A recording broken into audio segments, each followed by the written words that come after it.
Assalamualaikum warahmatullahi wabarakatuh. Perkenalkan, nama saya Fauzan Azhari. Pada kesempatan kali ini, saya akan menjelaskan mengenai dzabihah atau penyembelihan.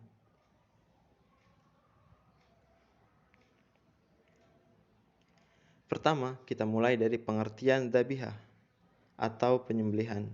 Penyembelihan dalam pembahasan fikih memiliki beberapa nama, yakni uddiyah, adzab, dan adzakah.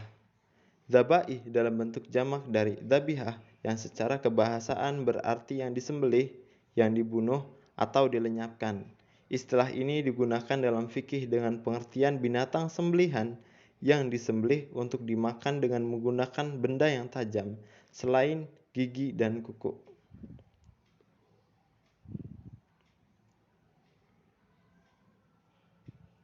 Secara terminologis, ada perbedaan pendapat di kalangan mazhab-mazhab fikih, sesuai dengan perbedaan tentang bagian mana yang wajib dipotong dalam penyembelihan tersebut.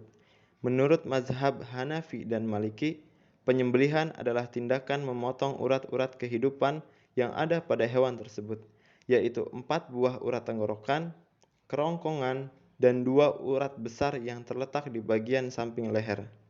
Sedangkan menurut mazhab Syafi'i dan Hambali, penyembelihan adalah tindakan menyembelih hewan tersebut atau hewan tertentu yang boleh dimakan dengan cara memotong tenggorokan dan kerongkongannya. Adapun posisi dan lokasi pemotongan itu bisa di bagian bawah leher atau al-halq, atau di bagian bawah leher labbah, atau di situasi yang tidak memungkinkan dilakukan penyembelihan di leher, maka dilakukan penikaman di bagian mana saja dari hewan tersebut.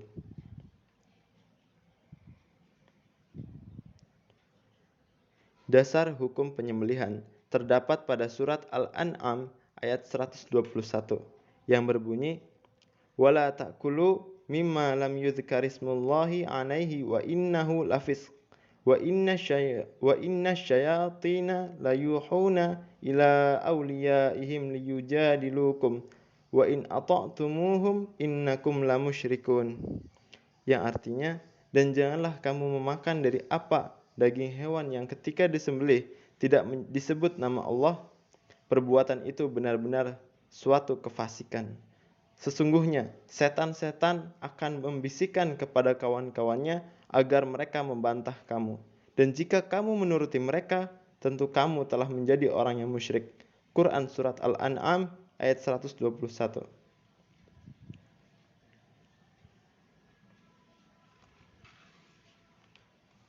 Dasar hukum yang kedua ada dalam Quran Surat Al-Ma'idah ayat 3 yang berbunyi, "Hurrimat 'alaikumul maitatu wad-damu wa lahmul khinziri wa ma uhilla lighairillahi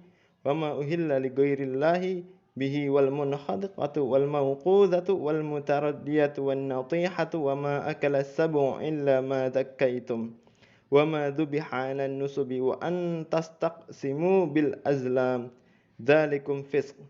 Al-yawma ya'isal ladzina kafaru min dinikum fala tahsyawhum wahsyaun.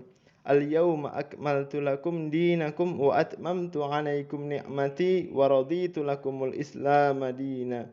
Faman yattara fi mahmasatin ghaira mutajanifin li itsm fa innallaha ghafurur rahim."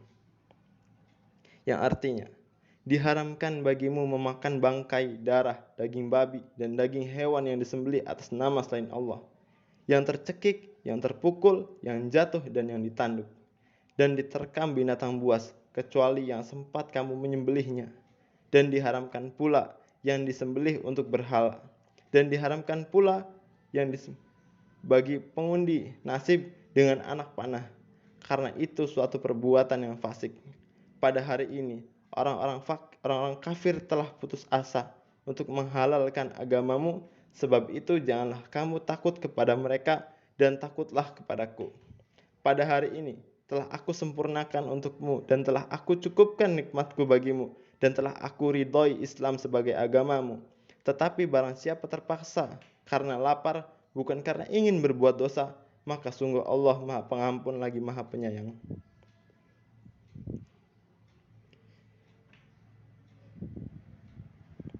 Dzabihah atau sembelihan.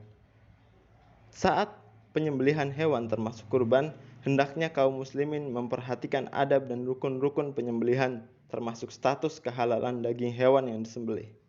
Hewan yang disembelih berstatus halal apabila terpenuhi persyaratan sebagai berikut.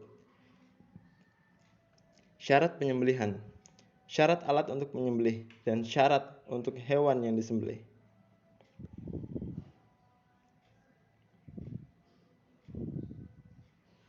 Syarat penyembelih, berakal dan sudah tamyiz. Seorang penyembelih harus sadar dengan perbuatannya, karena itu sembelihan orang gila dan anak kecil tidak dianggap, sampai dia sembuh dan anak kecil mencapai usia tamyiz. Seorang anak dikatakan mencapai usia tamyiz ketika dia bisa membedakan mana yang bahaya dan mana yang bermanfaat bagi manusia. Umumnya anak menginjak fase tamyiz ketika dia sudah berusia 7 tahun. Yang kedua, penganut agama Samawi. Yang dimaksud penganut agama Samawi adalah kaum muslim dan ahli kitab, yaitu Yahudi dan Nasrani. Tidak sedang ihram. Orang yang sedang ihram dilarang untuk menyembelih.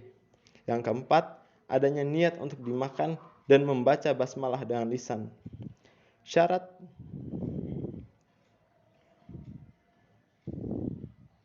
Selanjutnya ada syarat alat untuk menyembelih.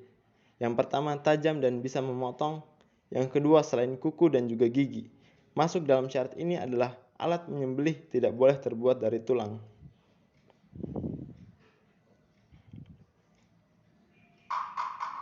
Syarat hewan yang disembelih, termasuk hewan yang halal disembelih, hewan yang haram tidak bisa menjadi halal dengan disembelih. Yang kedua, terpotong bagian leher yang harus dipotong dalam kondisi menyembelih normal. Tidak boleh menyembelih di selain bagian leher kecuali dalam kondisi darurat.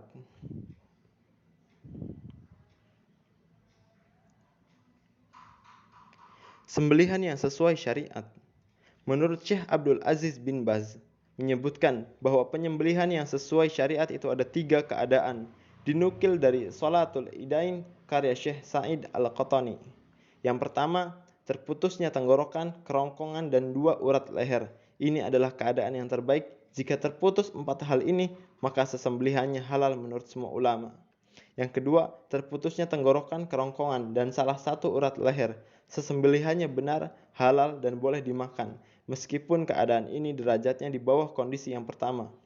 Ketiga, terputusnya tenggorokan dan kerongkongan saja, tanpa 2 urat leher. Sebagian ulama berpendapat bahwa sesembelihannya halal.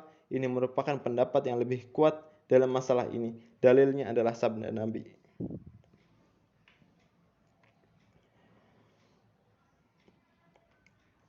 Hal-hal yang dianjurkan ketika menyembelih.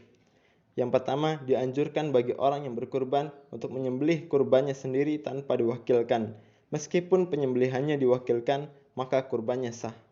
Kedua, hewannya dibaringkan ke lambung kiri. Orang yang menyembelih meletakkan kakinya di lehernya agar bisa menekan hewan sehingga tidak banyak bergerak. Yang ketiga, membaca takbir Allahu Akbar setelah membaca basmalah. Yang ketiga, menyebut nama sahibul kurban ketika menyembelih. Yang kelima, berdoa agar Allah menerima kurbannya.